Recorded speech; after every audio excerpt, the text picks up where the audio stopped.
အရန်ကြိုက်လွန်လို့ခက်စဲအဲ့နဲ့ဒီနေ့ make up လူတဲ့ဟာကိုငါမျက်နှာတက်တာလေးပါရိုက်ပြီးတော့ဒီနာတာလေးကို review ပေးလိုက်မယ်ဆို honest review လာပေးရပါအရန်မိုက်တယ်အနံ့လည်းလေခက်စဲသေလောက်အောင်ကြိုက်တယ်ခေါ်ချင်အားလုံးပဲမင်္ဂလာပါဒီနေ့မှာတော့ခက်စဲကအရန်သုံးပြခြင်းနဲ့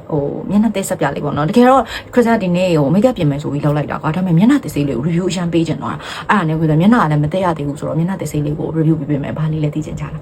အရန်မိုက်နေရနော်ခရစ်စ dermatology တွေထုတ်တဲ့ထုတ်ကောင်ကို dermatological product တွေကိုအရန်ကြိုက်တာဆိုတဲ့ခါကျတော့ဘာလေးလို့ထင်လဲနာဒါလေးပါအဲ့တော့ဒီအနီရောင်လေးကတော့မျက်နှာဖြူကြည်စေတဲ့ဟာပေါ့နော်နိုင်ရစီနမိုက်ပါတယ်သူစီမှာ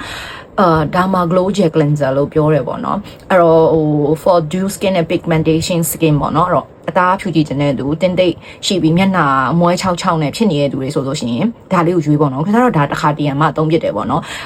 okay တယ်ဒါပေမဲ့ခက်စားအရန်ကြီးတော့မကြိုက်ဘူးပေါ့နော်ဒီအစိမ်းကကြတော့ခက်စားမျက်နှာနဲ့အရန်တဲ့တယ်အရင်ကခက်စားဒီစင်ကူမှာနေတော့ကဒီ dermatology တွေ product တွေကိုအရန်ယူမှုသုံးခဲ့ဘူးရပေါ့နော်အဲ့ဒီ texture အဲ့ဒီအနံအဲ့ဒီ effort တွေအကုန်ပေးရပါသိလားဆိုတော့အရန်ကြိုက်လွန်လို့ခက်စဲအဲ့နဲ့ဒီနေ့ make up လူတဲ့ဟာကိုငါမျက်နှာတက်တာလေးပါရိုက်ပြီးတော့ဒီနာတာလေးကို review ပေးလိုက်မယ်ဆို honest review လာပေးရပါချန်အစီဘူးချွေးပေါက်ကျဲတစ်ချိန်လုံးဖြစ်နေတဲ့သူတွေ sensitive skin သမားတွေteenage တွေကကစားကွာလုံးဝ safe သုံးလို့ရတယ်သိလားအရန် gentle ဖြစ်တယ်အရန် mild ဖြစ်တယ်အရန်မိုက်တယ်အနံ့လည်းလေခက်စဲသေလောက်အောင်ကြိုက်တယ်သူ့ရဲ့အနံ့ကိုလေသိလားပြီးတော့ကျဲတချောင်းမှကျဲလေးအဲ့တော့ခက်စဲပြမယ်ဒီဟာလေးက sensitive သမားတွေမျက်နှာအရန်ဆန်းတင့်ပါတယ်ကျမလူမျိုးဆန်းတင့်ပါတယ်ဆိုတဲ့သူတွေဝက်ချန်စီဖို့ထွေးပေါက်ကျဲအရန်အများအားဖြစ်နေတဲ့သူတွေစားဝက်ချန်အများဖြစ်နေတဲ့သူတွေဒါလေးကိုဆွဲသုံးပေးပါလို့တော့ချစ်ချင်းတော့မတိတာဘူးကြာလို့ရှင်တော့တိတာမှာပေါ့နော်ခရစ်စခုဆိုဒီလောက်ပဲကြံတော့တယ်3နေရာပေါ့နော်တရားစခန်းတော့လည်းခရစ်စယူသွားတယ်သူ့ကိုအရန်မိုင်းဖြစ်လို့မနှက်ချိန်မှာသုံးဖြစ်တာများရပေါ့နော်ညာဘက်တရားတော့ခရစ်စတခြား product လေးသုံးတယ်ပေါ့နော်ဆိုတော့အခုသုံးပြမယ်ဒါလေးကတော့အရေးကြဲတိုက်လေးတွေ့လားအဲ့ဒါမှလေအနံ့လေးရလေ oh my god တကယ်dermatology တွေထုတ်ရင်ထုတ်တဲ့အနံ့ပေါ့နော် and then fruit acid ဘက်ကိုသွားတယ် crystal အကြိုက်အဲ့လို acid ဘက်ကိုသွားတဲ့အနံ့မျိုးပေါ့ကွာတိလားအဲ့တော့ဖြစ်နိုင်ရင်တော့လက်ကိုရင်ဆေးရတော့ကောင်းတာပေါ့နော် crystal တော့လက်ဆေးပြီးသွားပြီလက်ကိုဆေးပြီးသွားရင်ဒီ gel လေးကိုဒီလိုလေးပုတ်ပေးလိုက်ပါပုတ်ပေးပြီးရင်လက်မှာဝက်ဖြစ်သွားမယ်ပေါ့နော်အဲ့ဒါနဲ့မျက်နှာတစ်ပြင်လုံးကိုတိတ်ချာလေးတစ်ပေးလိုက်ပါပေါ့နော်အခုလေတရားစခန်းကပြန်လာတော့ခက်စက်ဒီအဖုလေးထွက်တာကိုလေလက်အငိမ်နေဘူးပေါ့နော်စိတ်မရှိရနဲ့လက်အငိမ်နေဘူးပေါ့နော်စိတ်ညစ်တာနဲ့စိတ်ရှုပ်တာနဲ့ခက်စက်ညှစ်လိုက်မိရတော့တရားစခန်းမှာအစားတောက်တွေပြတ်တော့လေခက်စက်ကဘာလုပ်လဲဆိုတော့အဆက်တွေအရန်စားရပေါ့နော်အဆက်တွေငပိရေးလေးပြီးတော့သိရမလားနေရာတီရောက်ပြီဆိုအချက်ပေါင်းတွေကလည်းအရန်ဟွာဖြစ်တော့အမေကမယန်းသီးစိန်ပေးအောင်ပေါ့နော်ခက်စက်မယန်းသီးအိုက်စားရည်စိန်ဘာစိန်လဲစစ်စစ်သားစိန်အရန်ကြိုက်တာတရတီးတော့ရမ်းကြိုက်တာမတည့်ပဲမဲ့လဲစားကြင်လို့ပေါ့နော်အစားလိုက်တာလဲပါတယ်အဖူတွေကန်ထွက်တာဒါကတကယ်ပြောရရင်တော့ခရစ်စရဲ့လက်ငြိမ်နေမှုပေါ့နော်ကျွန်မကတော့စိတ်မရှိလို့စော့ထည့်လိုက်တယ်အဲ့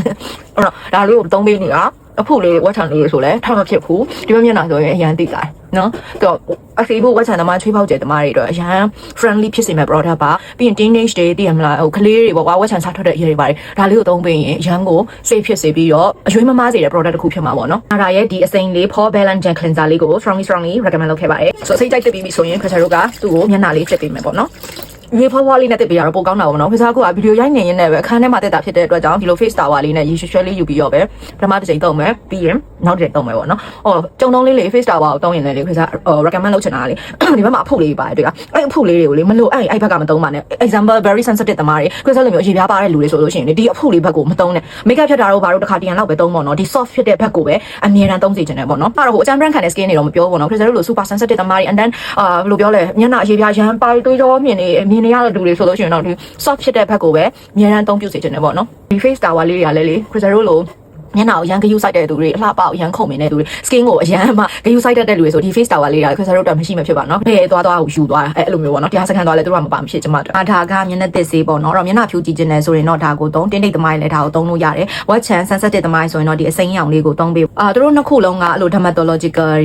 တွေထုတ်ကုန်လိုမျိုးကွာဂျဲတိုက်လေးအရန်မိုက်ဖြစ်တယ် sensitive skin သမားတွေသုံးလို့အရန်ကောင်းတယ်ဘာသုံးမတည့်ဘူးလို့ထင်နေတဲ့သူတွေဒီနာတာလေးကိုလည်း you should try you should တော့မဟုတ်ပါ you must try ဒါလေးက try ကို try တဲ့နဲ့အနံ့လေးကလည်းအရန်ကြိုက်တယ်အရန် fresh ဖြစ်စေတယ် crystal ဆိုလို့ရှိရင်အစိမ်းရောင်လေးကိုအမြဲသုံးပြီးတော့ကုန်တော့မယ်ဘာလို့လဲဆိုတော့ dermatological approve ပေးလို့ရတဲ့ product လိုမျိုးပဲကွာ crystal dermatological product တွေနဲ့အဲ့လိုပြောရရင်ငယ်လေးတွေကအဲ့လိုရင်းနှီးခဲ့တာပေါ့နော်ဆိုတော့သူ့ရဲ့အနံ့တက်ရှာကိုစထိတွေးလိုက်ထဲက I trust thisဆိုတော့ဒီဟာလေးကလည်း you must try ဆိုတဲ့အဆင့်ထဲမှာပါပါတယ်10 out of 10ကိုမှာ sensitive skin တွေအတွက်ဆိုရင်လုံးဝ friendly ဖြစ်မှာပါ recommend လုပ်ခဲ့ပါတယ်